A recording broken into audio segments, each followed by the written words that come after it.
everybody. I'm Melinda Emerson, Small Biz Lady, America's #1 small business expert. And I'm excited to welcome you to another episode of the Small Biz Chat podcast. Now, today's show is all about how to make your marketing more joyful. We're also going to get down to the numbers and find out the best way for small businesses to plan for retirement.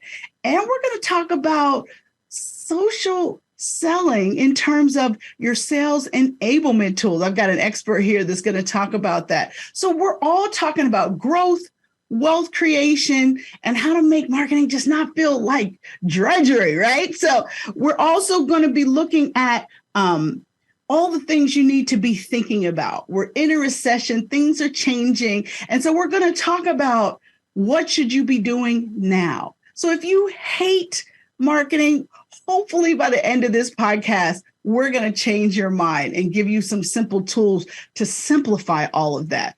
Also, too, a lot of times people talk about retirement. You're thinking 401ks, 401, SEP IRAs, all this business. Well, my financial advisor who's here today is saying, stay away from all that stuff. And he's going to give us what we should be doing to protect our money and stay liquid. And I have a friend here who is an expert in social selling. And he's going to talk to us about the right tools we need to use so that we can build better trust relationships with our target customers. Now, all of the advice you're going to hear today is about how to build long-term business success, because anybody can sell something once. It is about being able to sell it over and over again to a customer that loves you.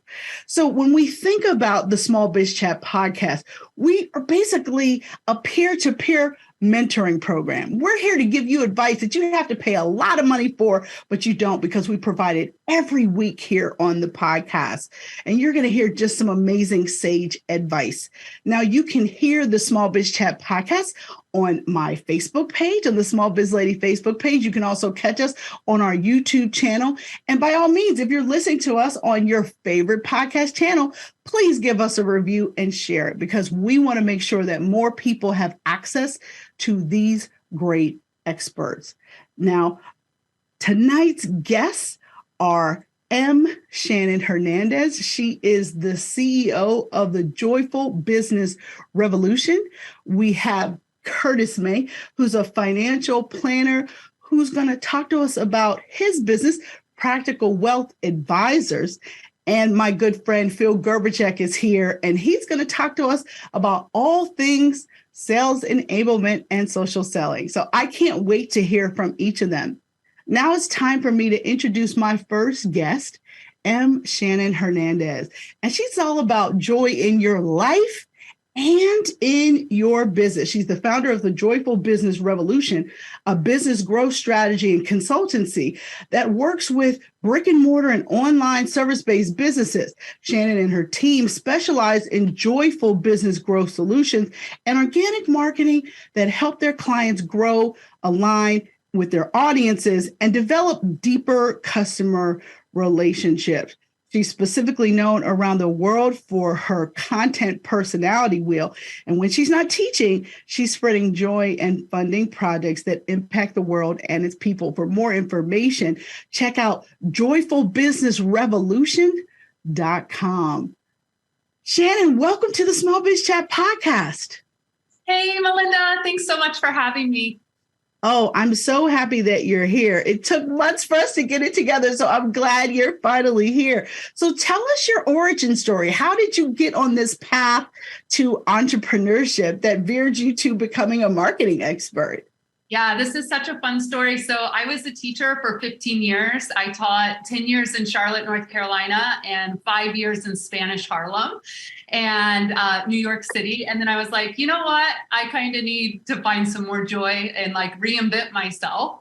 And so I stepped away from teaching, and I really, the first iteration of this business was sales and copywriting, actually. And I kind of fell into the marketing from there, which is kind of a crazy story. And the question I get asked all the time is, how do you go from being an 8th grade teacher of crazy hormonal people to being a marketing expert, right? And a business growth strategist. And so I just like to say, God gives us gifts sometimes that we have to uncover along the way. And that's exactly what happened on my own journey. I think that's what happened to me too. So tell me, what is the Joyful Business Revolution? Yeah, so we are a company that helps people put the joy back into their business again, especially when it's time to grow and scale. It can become a very unjoyful process if we're not careful. And we revolutionize how people do business. So they use joy fuel to fuel it all and enjoy the process. All right. So I'm going to play devil's advocate with you for a minute, because I don't know about you, but marketing has become really complicated. And, marketing for a lot of people feels really hard. You agree? Don't agree? Well, I don't agree, but people do agree.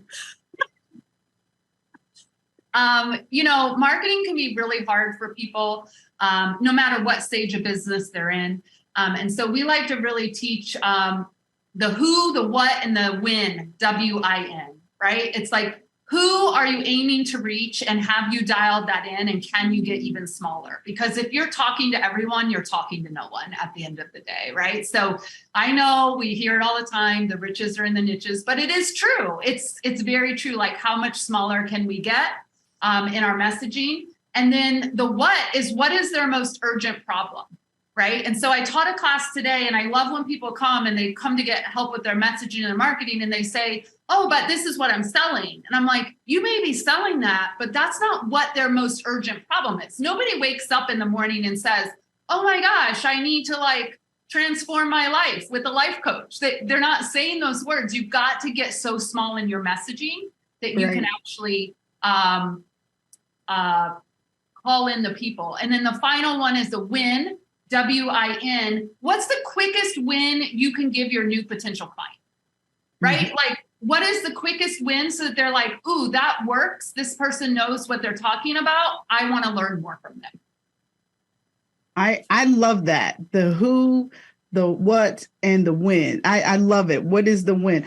Now, marketing has a lot of moving parts. You got website, you got content, you got SEO, you got social media, you got email, you got paid ads. I mean, I know there's people whose head is exploding as I'm running down this list of stuff, right? So if you are trying to get, you're a newer business, you're a smaller business, you're just trying to get started with marketing, what do you need to focus on first? Well, I'm kind of an old school person. And I will always say we have got to focus on our email marketing. We need to own our contacts. We need to own our list. We need to own the data. I am not putting my business in the hands of an algorithm change. And so we really teach people, if they're looking for that reinvention or they're looking for that boost, is two-part strategy, if you will. One, are you building your own email list? And that is a marketing task in and of itself, to keep building your email list, nurturing the list. And then something that I call Operation OPA, which is my favorite, secret hidden weapon, is how are you leveraging other people's audiences, OPA, so that you can get in front of new people and grow your list at the same time. And sometimes I feel like in this day and age with all the social and the million things that people are telling you to do, if you can just simplify that and bring it back and make sure you're owning your contacts and owning your data, it makes the whole growth process a lot more controllable. I completely agree with you. And I'm a big believer in email marketing. In fact, I created a course called The Ultimate Guide to Email Marketing in my Small Biz Lady University for this very reason, because if we look at what took people down during the pandemic, it was three simple things. People didn't know how to sell online, period. People didn't know how to sell with social selling, like sell directly on the platform. And then people had no email follow-up systems. So, because the first time somebody sees your product or service, they're not necessarily buying that day, right? You gotta build some trust. You gotta nurture a relationship. And what is the best way to do that? Email. And so I'm so glad to hear you talk about email, because I feel like, there's people that are like, email's dead. I'm like, no, it's not. 87% of marketers still use email. I don't believe that. And frankly, it's far more trackable than social. So let's dig in. I know that you say that you can simplify everything in marketing and still get results. And so talk to us about that, because I'm like, really? Teach me, oh wise one. I want to know, how can we simplify marketing? Yeah. So 8 years ago, the thing that put my business on the map was a tool that I created out of a conversation I had with a woman who was crying in my ear on the telephone about her marketing. And the tool is called the Content Personality Wheel. And as a former teacher and biologist and all these things, I don't believe in teaching stuff unless I've researched it, tried it, taught it to my clients, and it actually works, right? So I spent a year developing this tool, the Content Personality Wheel. And what we learned through the development of it 8 years ago, and now helping thousands of people around the globe, is that every single one of us has a natural content personality. There are 5: video, audio, visual, live, in person, and written. Everyone has a natural one. And if you can just take that 8-question quiz and zoom in on what your innate natural content personality is, it simplifies everything, right? So I'm a live, in person content personality. How does this translate? I know which platforms I'm going to show up on that support live, right? They support live content. I know that when I go to do my email marketing, I need to link back to live, because my energy is one that where I sell is live. I go to speaking engagements. I hold retreats. I do in-person events. This is how I've grown my business. And so that's one of the ways that we teach people to simplify and just like put on the blinders, quit jumping from strategy to tactic to tool to tactic to strategy. And like, let's get some damn traction in your business using what you're already naturally good at. I love that. I love that, because I do feel like people feel like they got to be on TikTok because everybody's on TikTok. Or remember when everybody's talking about Clubhouse, you got to get on Clubhouse. I mean, it's like, whoa, where are your fish at? Figure that out, right? You know, like you don't need to be doing all this stuff. You need to be on the 1, maybe 2 platforms where your best target customer spends their time, right? And enjoying the conversation. It is amazing to me how people get this wrong all the time. It's like they're following trends, they're listening to this. And look at all these people that built their stuff on TikTok. Now the government's trying to wipe out TikTok. I mean, it's like crazy. So I think it's really important for people, like you said, to build their own stuff that they own and that they can control. And so I think it's really important. Now, I know you talk about the 3 pillars of content branding. Can you tell us what they are? Yeah. So it's really important for everyone to realize, no matter what stage of business you're in, if you're going through a reinvention or rebrand, every single thing that you put out needs to speak and be what we call on brand, right? So there are 3, what we talk about, pillars. There is the on brand visual, so that people know, oh, that's a Melinda visual, like without even actually studying the visual, right? Like that's what we want people to recognize right away. This goes beyond the logo, right? I'm talking about how your visual brand is portrayed. Then we've got the on-brand message, and this is where I spend so much time with people getting their message on brand, so that every single time they put something out into the world, it is on brand, and it is for what they want to be known for, right? And what they're an expert at. And then we've got your on-brand personality, and that is, do you talk about the things that show your personality? Because at the end of the day, people buy from people buy from human beings. And, there's just things I don't talk about in my brand because I don't want to talk about politics in my brand. That's not joyful to me. I'm not doing that. Like everyone's political and religious stuff can stay on the side. I'm here to help you grow a business, right? So right. It's knowing that you are on brand in your visuals, your message, and your personality. I couldn't agree with you more. Now, I know you talk a lot about people having mission-driven marketing and why that matters now more than anything, like more than it ever has. Can you talk to us a little bit about that? Yeah, so we help people understand that when you have a mission, sometimes we call it a mission bigger than you, and you lead with that mission, and you call in your audience. This is how you build a curated audience of connectors, collaborators, clients, right? people need to get behind something. They want to get behind something. And a mission is so easy to like get behind in somebody's business, but you've got to be able to share that mission. And so we help people develop mission-driven campaigns for their email, for their social media, to really pull in that aligned audience who knows, likes, and trusts you. But beyond that, they believe in what you're doing and they want to be part of something bigger going on. You know, I think that is so important. The mission of SmallBizChat is to end small business failure. And I remember when I coined that, the first time I said that, it was like everybody got it. Yeah. And I didn't have to explain what I was trying to do anymore. And so I know exactly what you mean. And I'm really enjoying talking to you, but we've got to take a break. And when we come back, we're going to be talking more with Shannon, how to bring joy into your marketing. You're watching the SmallBizChat podcast, and we'll be right back. Are you ready to become a boss? Hi, I'm Melinda Emerson, Small Biz Lady. Click the button below and take my free boss quiz. This assessment will help you learn your entrepreneur type and find the right business model for you. Get this information about the number one asset in your business. Yeah, that's you. Welcome back to the SmallBizChat podcast. I'm Melinda Emerson, your host. We're talking with Shannon Hernandez about how to get more joy in your marketing. All right, Shannon, tell us about how emotional branding plays such a critical role in marketing success.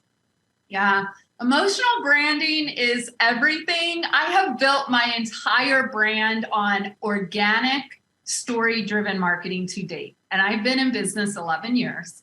And I am really proud to say to date, we have never used an ad to get where we're going, right? And so I was really one of the first people, I think, teaching this power of story marketing and how to build that emotional connection and nurture your customer throughout the entire journey, from when they first interact with you to when they buy from you to what happens after they buy from you. And that nurturing process is so important in the marketing, and storytelling marketing is like totally the jam. Like, I love talking about story marketing.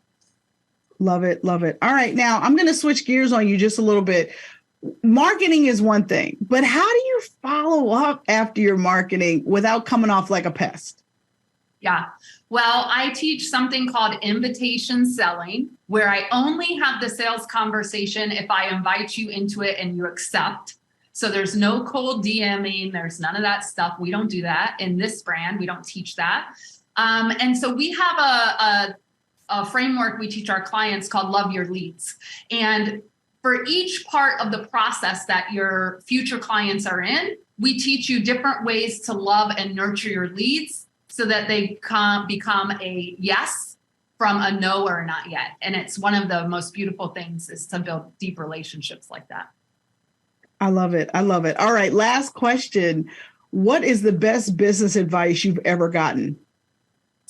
I'm going to say you have a mission. We have a mission. I said this from a stage once. It built this brand to go on fire. It's mine. If it ain't joyful, we ain't doing that shit. Pretty simple.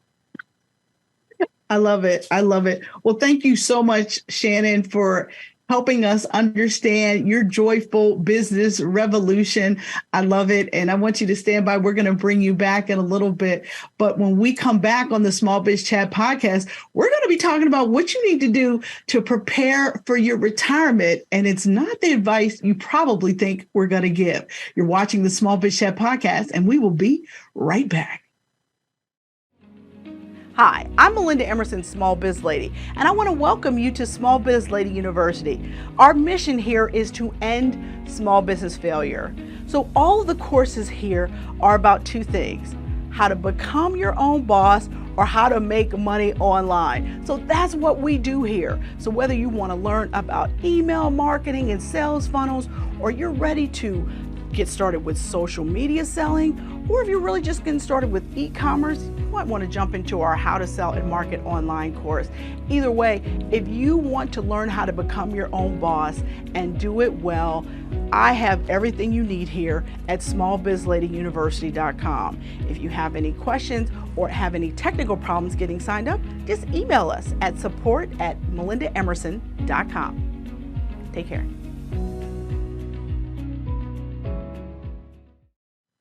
Welcome back on the Small Biz Chat podcast. I'm Melinda Emerson, Small Biz Lady, your host. And now we're going to be talking with a financial expert who's going to get us all straight about what we need to be doing as small business owners with our money. Now, if you are watching us on our YouTube channel or our Facebook page, please like us, leave us a comment. If there's another topic you'd like us to address, please leave it and we will respond, and you'll see that topic come up in a future episode. Now let me introduce my guest, Curtis May. He is the host of the Practical Wealth Show podcast and the creator and owner of the Practical Wealth Advisors. Curtis has been helping individuals plan what to do with their money for over 35 years. That can't be possible, Curtis.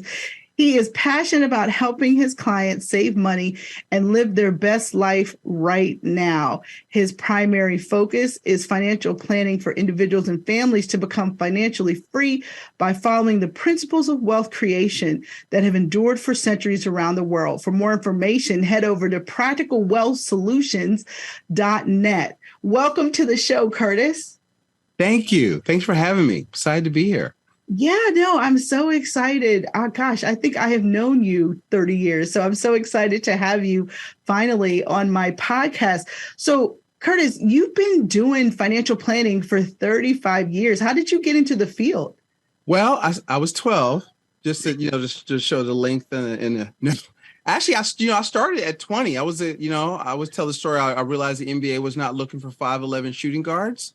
And I got my insurance license, when I realized that wasn't going to be a thing. And eventually we got our securities license, and I was typical, buy term investor difference, max out your 401k, blah, blah, blah. And I did that my first 15 years, but that's how I got into business. I was blessed to see that early because I never got that go to school, get a good job talk. My family had always been self-employed. We owned a supermarket. My grandfather was in business. So I'd heard from the time I was 7, boy, you'll never make any money working for somebody else. So I thought you majored in business to go into business. It didn't even occur to me to get a job. So that gave me kind of a head start. All right. So I know that one of the things that you teach is that for people is that their number one business asset is their knowledge. Explain that for me. So because it's 3 assets. It's your number one asset is you, right? So what you invest in is your mindset, your skill set. Skills is what makes money, right? And your network. Who do you know? And more importantly, especially with what your guest previous Shannon said, is who knows you. And so you've got to invest in, are you reading 10, 15 pages a day? Are you listening to podcasts like this? Are you going to conferences? Because if you can invest in your skills, money is a result of creating value in the marketplace. So if you will invest in entrepreneurs solve problems for a profit, right? So if you will solve bigger problems, you'll get bigger checks. 100%. Figure out how to solve a big problem to get a big check. I'm 100% co-signing that. So why has traditional financial planning advice not been good for small businesses? I mean, you mentioned that the first 15 years of your career, you were shoving, 401k stuff down people's throat. What was the shift for you? What made you be like, nah, that ain't it? Well, you start studying people with money, right? And so what opened my eyes is I read about 10, 12 years in, I read a little purple book called Rich Dad Poor Dad. And I started realizing what he was talking about and what I was doing was different. And then what you look at, typical advice is not designed for you to get rich. It's designed for you to send your money to some institution for 30 years, and you want to become financially free. You want cash flow. So business owners send their money away, never to be touched and to lock it up. But what you need storage so that you can invest in your number one asset, which is your business. Because if you put $1 in your business and you make $2, that's 100% return. Why should I put my money at risk to maybe get 6 or 8%? And so what happens is most of the clients that find me, they kind of already know that, because I mostly work with real estate investors and small business owners, and they know they can make their money make more in the S&P. And so I just let them lean into what they already know is right. I show them how to position their capital so they can invest in what really makes money for them. And because what happens is, if you look at what people are taught to do, they're taught to accumulate. So what happens is there's two schools of thought in the financial world. There's the accumulation theory, buy and hold, dollar cost average, get out of debt, buy term investor difference. But if you took a corporate finance course, they don't teach any of that stuff. They teach, if you look at Mr. Wonderful, they teach velocity of money, cash flow, leverage, and they're focused on growing their money and their cash flow. So we teach that works in personal finance. So I teach people how to do that. So you also teach people to tell their money where it's going instead of asking where it went. How do you do that? So we call it cash flow mapping. So most people are focused on budgeting or looking at their P&L. Budgeting is like driving your car looking through the rearview mirror. Okay. And so you want to look through the windshield, right? So when money hits your accounts, and some of this is from your boy, Mike McAllowitz, right? What you do is you want to like, all right, look, when it hits your account, you got to sign your dollar a place to go, right? And so the first thing you have to do is you've got to pay yourself first. See, people are taught to pay themselves last. And so you've got to save it. You need to set aside money for taxes. So what happens is we really, similar to what he does, we call it cash flow mapping. We have our own software for it, but we teach people how to organize their cash flow. And I don't care about micromanaging money. If you can save 15, 20% of your gross income, I don't care what you do the rest of it, honestly. But most wealth is lost by how people manage cash flow or don't manage cash flow, how they don't manage their business cash flow. A lot of people can't even read a profit and loss. And again, the profit and loss is looking at history, right? And you need to forecast, what are you going to do over the next 2 or 3 months? And so we teach that. And then you got to separate church and state, your personal from your business. Right. And that's a real issue. A lot of people commingle funds. I mean, because part of that happens because a lot of people are running a lot of their personal expenses through their business, though. Right. Yeah. But how can you, keep it clean and make it? You have to keep it clean because the thing is, a lot of times your business is not making enough money, but that's your business talking to you, right? So you have a marketing problem. If you're not making enough money for the business to support yourself, you have a cash flow problem, which translates into a marketing problem. So you need to separate that so you can tell the truth. Right. So what kind of retirement vehicles are best for small businesses? What should we be doing? So I don't like retirement. Did you know that? Retirement is an agricultural term. It means so I'm a contrarian guy, just so you know. So I'm gonna step on a lot of toes. Retirement means to withdraw or to put out of use. All right. So is that what you want? So we want people to focus on becoming financially free. Financial freedom is a capacity. Okay. And so that means you have passive income greater than your expenses. We call that getting to a position of FU, right? So, and passive income twice your expenses. But what happens is when you get money, you want to buy assets, right? What is an asset? Something that puts money in your pocket. See, we're taught to invest for capital gains and hope markets go up. That's what's wrong with financial planning because you can't control any of that. And so what you want to do, you don't need to retire if you build a business that works, right? To quote your book, fix your business, right? And then you want to build assets while you're building your business that work.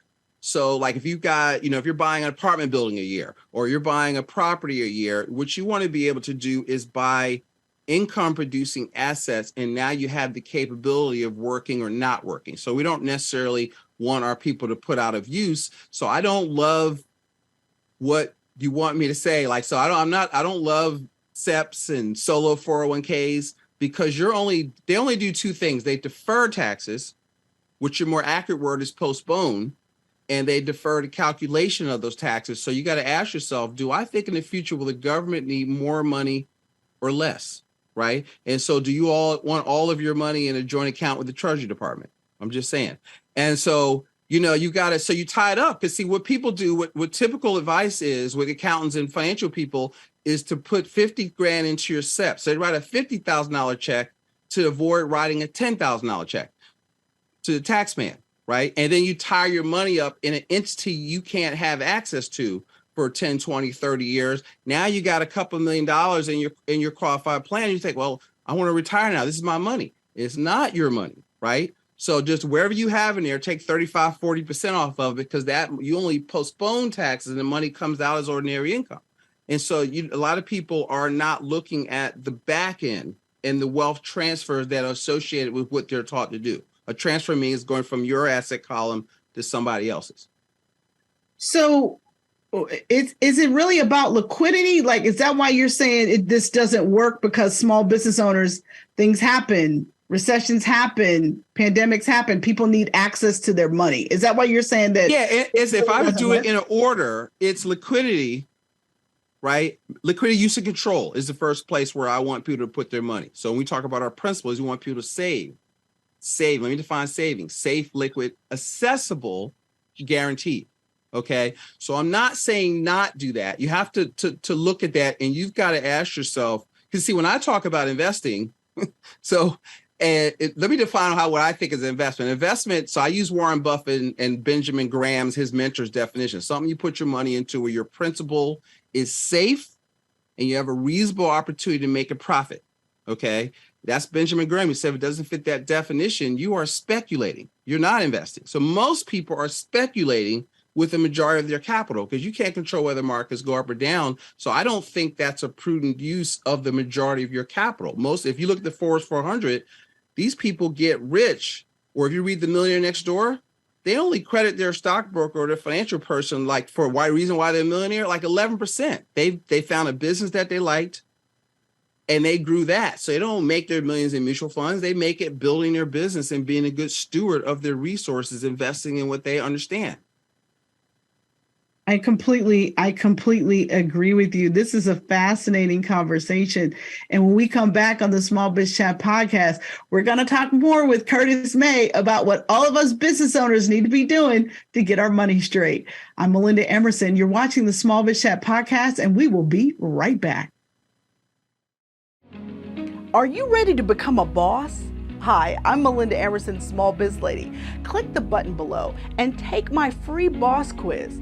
This assessment will help you learn your entrepreneur type and find the right business model for you.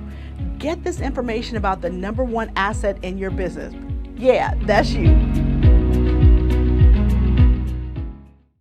Welcome back to the Small Biz Chat podcast. I'm Melinda Emerson, Small Biz Lady, your host. And we're talking with Curtis May of Practical Wealth Advisors. And he's talking to us about some new information that I'm not sure all of us know about what we should be doing with our money to create financial freedom and not necessarily retirement.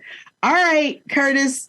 One of the biggest challenges that small business owners have is not being able to borrow money, right? 8,000 loans are turned down every day in America. But you say everybody should be working on being their own banker anyway. Tell us about that. Yeah. So it's funny. I spoke at the Laundromat Millionaire Conference, and these guys have a lot of financing. And so people give away 35 cents of every dollar to some other financial institution, right? So I teach people to save 15, 20% of their gross income.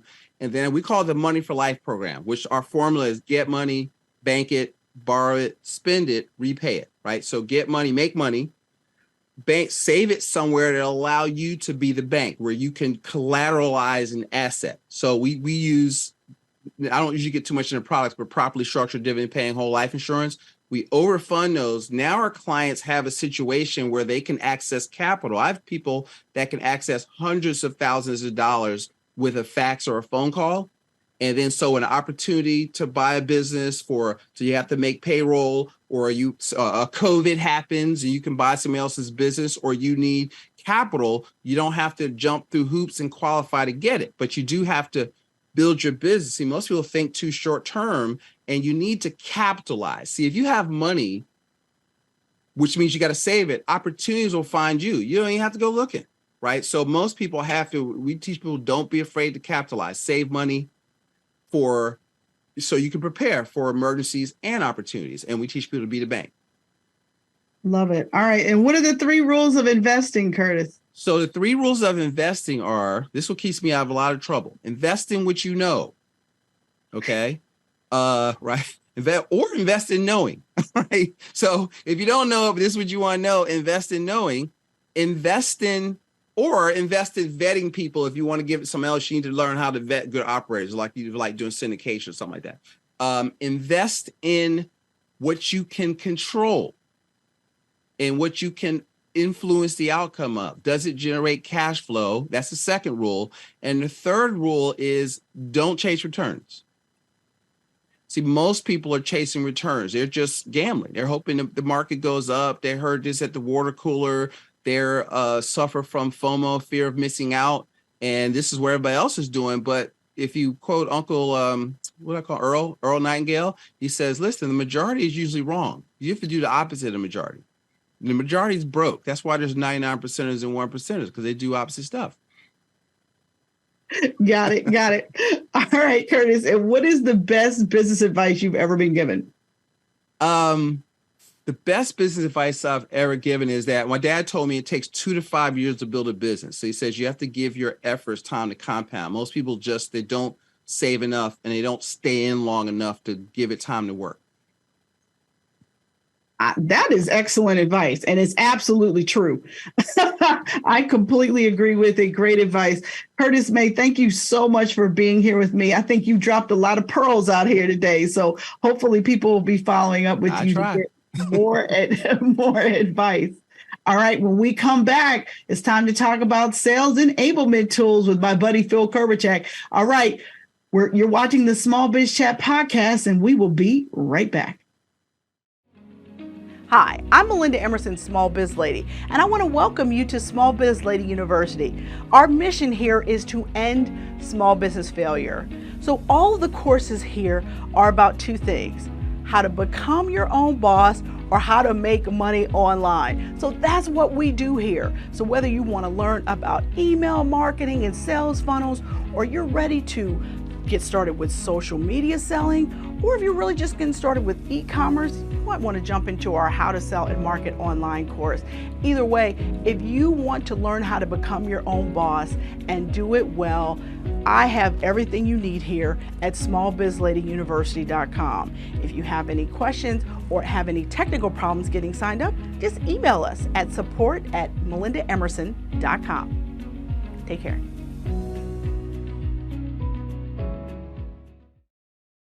Hi, everybody. Welcome back to the Small Biz Chat podcast.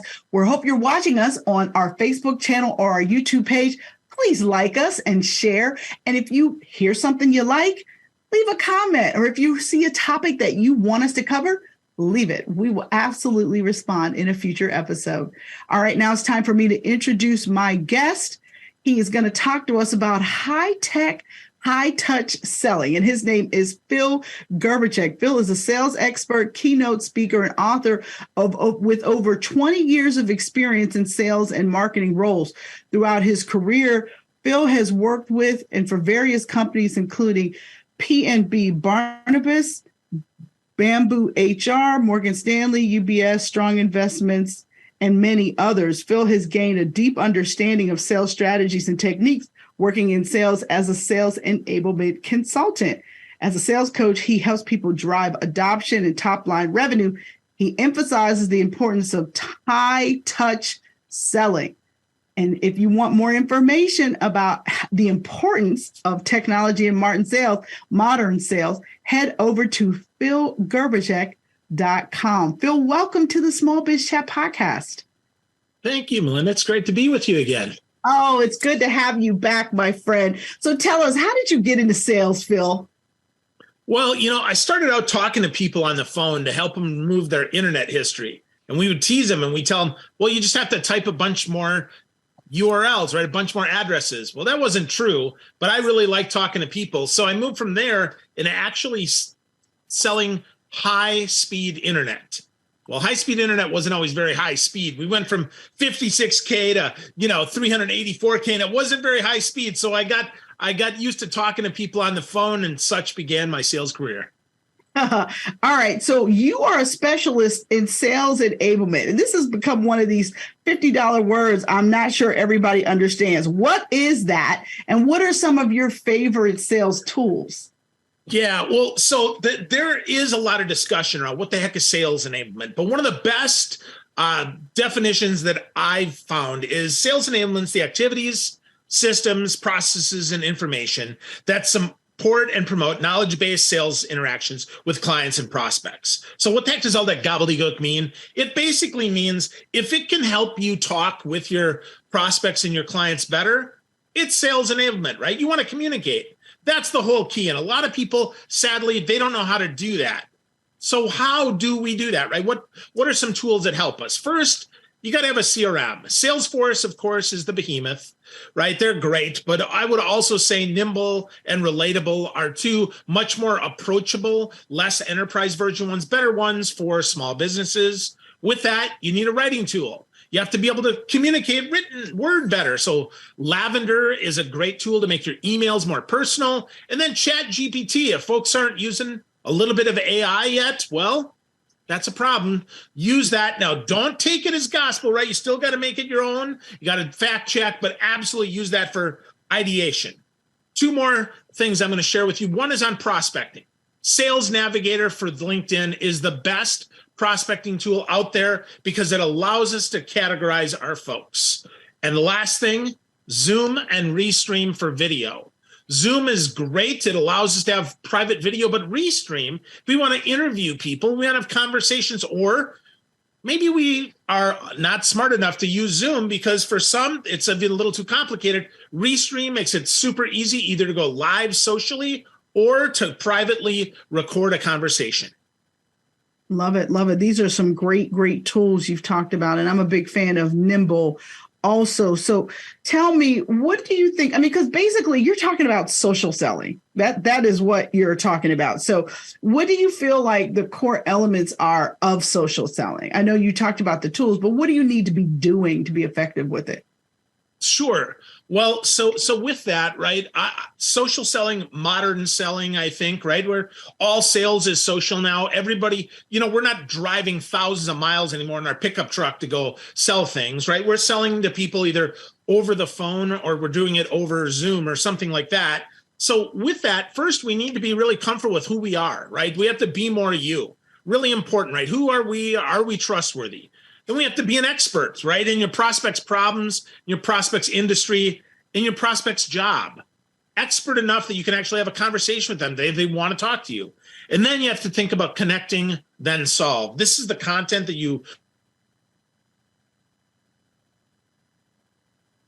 then there's no sale. So we have to connect and then solve. So with that, right, we have to make sure that we understand what their problem is and that it's important enough to solve right now, because it's not just a priority, it's got to be the priority, and that's super important.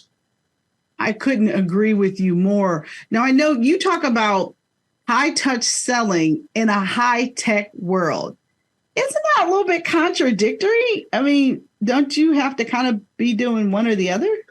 Well, it's naturally a little contradictory, but it's really not. And by that, I mean, we have to use the high tech to be high touch. A lot of people use the high tech to spray and pray, to just reach out and just yak on people. And I'll tell you, that has never been successful. It's certainly not now. I mean, if we think about it in person, we all know that person that runs around the networking space, make sure everybody gets a business card because they're playing poker with their business cards and they make zero connections. And the other person who goes and they meet 2 or 3 people and they're like, holy crap, that was the best meeting I've ever been to.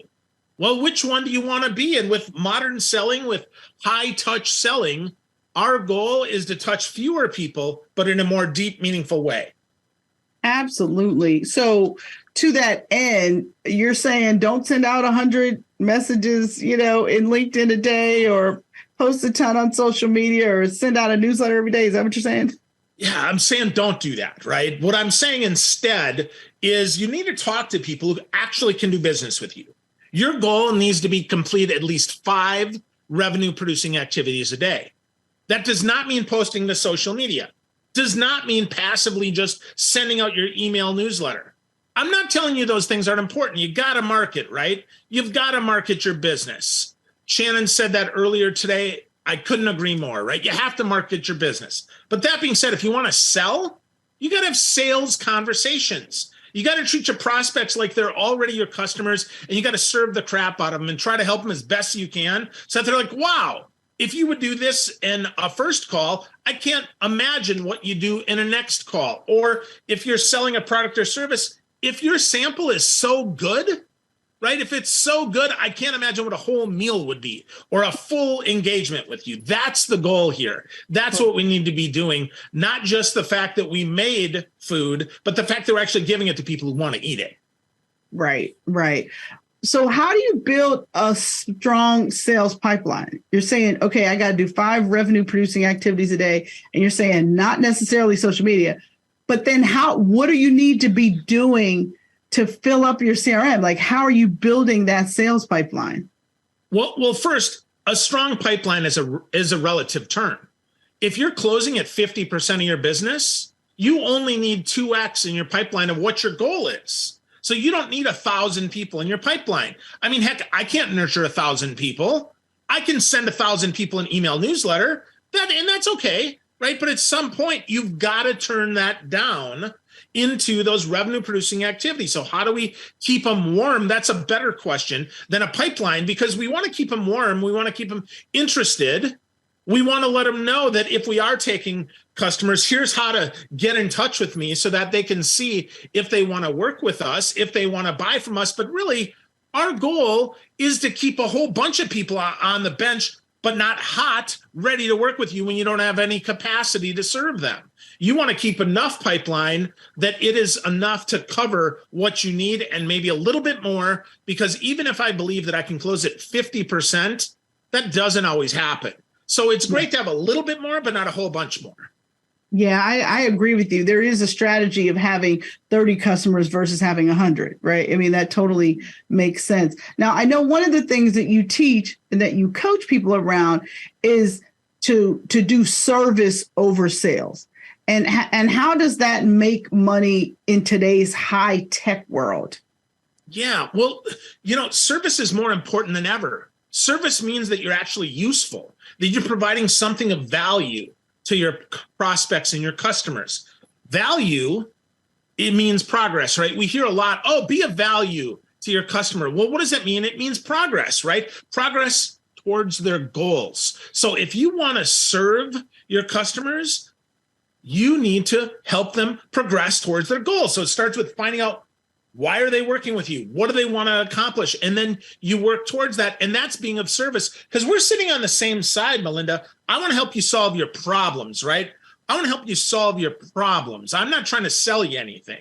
And that's how, if I'm solving problems, well, now I'm being of service. And that's the whole key there. Then the sales just happens. So how can you build a culture of service, though, in your business? Well, so if you're a business owner, first of all, you need to go first, right? We know that, fish stink from the head down, but also the speed of the team is the speed of the leader. So go first. If you're a leader, you're the owner, go first. Be of service first to your employees. We know that happy employees give better service because they're happier. They love who they're working with. They love who they're working for, and they love who they're serving. That's important. Employees who know that you have them at the heart of your business will first put each other first, and then your customers will come next. But if they're not putting each other first, it's really hard to have a culture of service because there's misalignment there. It doesn't work. So start serving your employees. Have your employees serve each other, and then ultimately they serve your customers. I love that, Phil. That is such sage, good advice. I mean, like if I heard something tweetable today, it is that. Now, tell us, last question, Phil, what is the best business advice that you've ever been given? So the best business advice I got was many years ago. My buddy, Steve Farber, he's an author. He wrote Love is Just Damn Good Business. He's written some other great books. But Farber said to me after a speech once, he said, be more you. And I said, Steve, what does that mean? He said, listen, you're you, man. People want you. They don't want you to pretend to be anybody else. They want you to be more you. And with that, I added into that, be more frequent. So show up as myself. I listen to Farber, and then I take my Philism there and I say, be more frequent. Do that more often as I can. Sometimes it's hard because we're not exactly sure what the heck that means. But the journey to discovering ourselves and the journey to being more you is a journey worth taking. So be more you. I love that. I love that. Thank you so much, Phil. You have been such a breath of fresh air, and this advice has been tight and right. So I appreciate you. So what I'm going to do now is bring back all of my guests, and we're going to have a quick chat that we like to call Hit It and Quit It. So this is how it's going to work. I'm going to ask each of you 4 questions, the same 4 questions. You only have 30 seconds to answer, and you cannot repeat somebody else's answer. So if somebody eats your answer, you better come up with another one, or you're going to get the cowbell. And I don't want to bring my cowbell out. So here's what we're going to do. Shannon, we haven't heard from you in a long time. So you're going to go first, then you, Curtis, then you, Phil, and then I'll tell you how we're going to go around and around. So my first question comes to you, Shannon. What is your favorite business podcast? I don't listen to podcasts. Okay, there's a way to make sure you don't get influenced by other people. Then don't listen to podcasts. But really, the podcast is the audio content personality, and it's dead last on my content personality wheel. I don't absorb via audio. So That is why I am a reader. I'm a reader too. And I actually like old school books. Like, it's hard for me to listen to Audible. Like, I can't do it unless I have the actual book in front of me. So what's the point of that? So I done bought it twice. So I agree with you. And I totally get that. All right, Curtis, what is your favorite podcast? Magnetic Marketing by Dan Kennedy. Old school, but still very, very, very relevant. All right, Phil, what is your favorite podcast?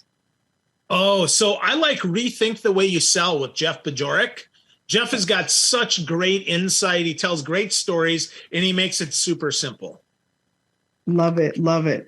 All right. We're now coming up to our next question. Curtis, you're going to go first next time, then you, Phil, and then you, Shannon. All right. So your next question is, what is your favorite business app? Favorite business app? Let me see. I like checking my banking app every day. Does that count? Hey, if your banking app is the app you use most, you can claim that. You don't have to give the bank a shout out for free, but you can say your banking app. It's the banking app. I tell you another little one I like is Hurdler. I like to look at my numbers. So Hurdler, if somebody doesn't have like QuickBooks, I show them how to use that to kind of track their expenses, take pictures of their stuff. It pulls down your bank information. I'm a fanatic about looking at my P&L every week. Love it. Love it. That's a good one. I haven't heard of Hurdler, so I have to check that out. All right. Phil, what's your favorite business app? I love Otter.ai. Otter.ai is my favorite business app because it allows me to record in-person meetings and transcribes it in real time for me so I can share it back with the person that I was with. And it allows me to focus on what was really said, not just on what I think they said. And I can drop my podcast episodes on there, my videos, and get a transcript. And it works really fast. And it's super inexpensive as well. Love it. Love it. All right, Shannon, what's your favorite business app? My team and I live out of Asana. And Asana keeps us organized. And I have built such amazing templates and beautiful processes in Asana that I rarely have to go there. So that's my favorite app. Love it. Love it. All right. Third question. Phil, you're first this time, then you, Shannon, then you, Curtis. What is your favorite old school marketing tip? Oh, my favorite old school marketing tip. Oh, boy, that's a good question. Oh, Zig Ziglar said, if you help anybody get, if you help other people get what they want, eventually you'll get what you want. I'm paraphrasing there, but I really believe that, right? I talked about service before. I really believe that if we can help people solve their problems and get what they want, we're going to help them get what we want, which ultimately, right, we want to increase our influence, we want to increase our income, and we want to increase our impact. So that's my old school tip. And while that may not be straight up marketing, I think the best marketing is service. I agree with you. And there's customer service is a go-to-market strategy. Zappos reminded all of us about that. So Amen. I 100% agree with you. All right, Shannon, what's your favorite old school marketing tip? I mean, I'm going to say email marketing. And listen, it's not like that old school, but I know. I'm like, I don't know if email's old school, but okay, I'm gonna let you have that. But in the age of social, I mean, and I'll even go back even a little more, blogging. Like I was one of the very first people teaching blogging years and years ago and how to do it before there were a million blogs, right? So I think there's power in getting your thought leadership out there in the world in terms of blog with good SEO so people can find you, and contacting your people on email. And like Phil said, inviting them to a sales call, inviting them to your training, being the invitation for what's going on in your world, serving them and loving them. That's how customers are made. That's right. That's right. I love it. All right, Curtis, what's your favorite old school marketing tip? Knowing what business that you're in. So this is a Dan Kennedyism. I realized that I was not in the financial services business. I was in the marketing business. And so you have to become a marketer of the thing and not a doer of the thing. And so when that connected, that's when my business exploded, where I had to be a marketer of the thing. And then that's the real business. And then the products and services are your delivery, but you are a marketer first. And once I switched that, my business exploded. That's really, really good advice. And I think it's relevant to a lot of people, because no matter what business you're in, you better be able to sell it. Yeah, I don't care if you're a pastor of a church, you're in the marketing business. And see, a lot of people don't understand that they're in the marketing of the thing. Right. Jesus still works. Come, let me tell you about it. Right. All right. Last question, guys. Shannon, you're first again, then you Phil, then you Curtis. What is the best business book you have ever read? It's a hard one, I know. For those of us that are like serious book people, it's like, oh no. It's like so good. Well, I do want to say just first, Melinda's book was the first book I read when I came out of teaching 11 or 10 years ago, or however long that was. Like that book was amazing. So I'm going to give a plug to your book, and I've got the revised copy. The book that really put the joy fuel in this business and we exploded in growth was Essentialism by Greg McKeown, I think is how you say his last name. That book is brilliant because we can have a billion things going on, but what is essential? It's like what Curtis just said. We better know how to market our thing if we're going to make money in business, right? So that book helped me cut tons of stuff that I thought was important so I could get down to the revenue generating things and grow this business the way we have. Love it. Love it. All right, Phil, best book you ever read? Boy, best book I ever read. I read a lot of books. You know, I've got a podcast. I read 100 books a year. So I'm trying to think the best book I ever read.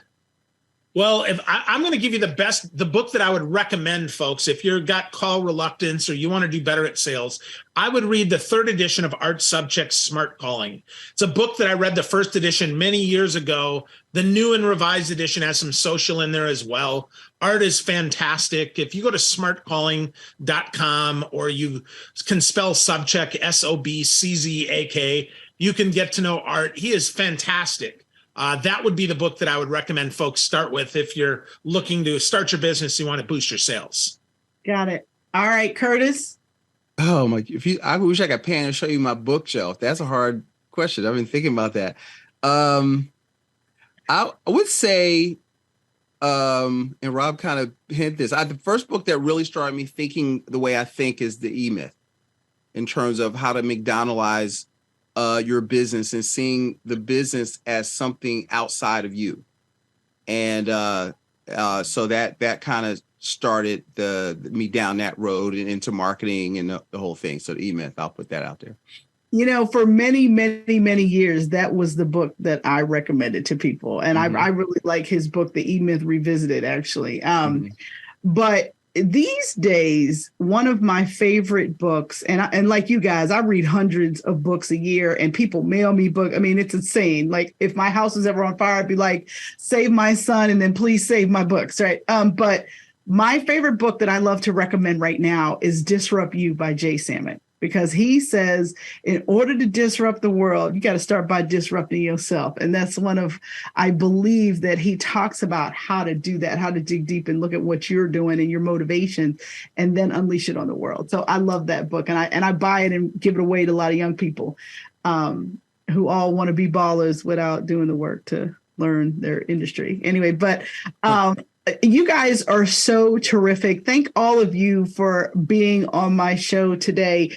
I want to thank Shannon Hernandez. If you're interested in learning more about her Joyful Business Revolution, please head over to her website, joyfulbusinessrevolution.com. If you're interested in getting more of Curtis May's financial advice, his website is practicalwealthsolutions.net.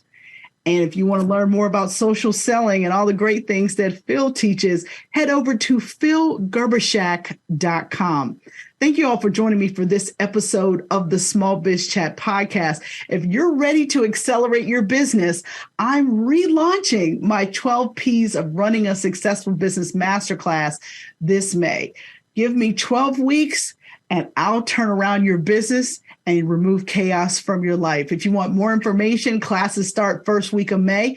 Head over to smallbizladyuniversity.com and check us out. The mission of the Small Biz Chat podcast is to end small business failure.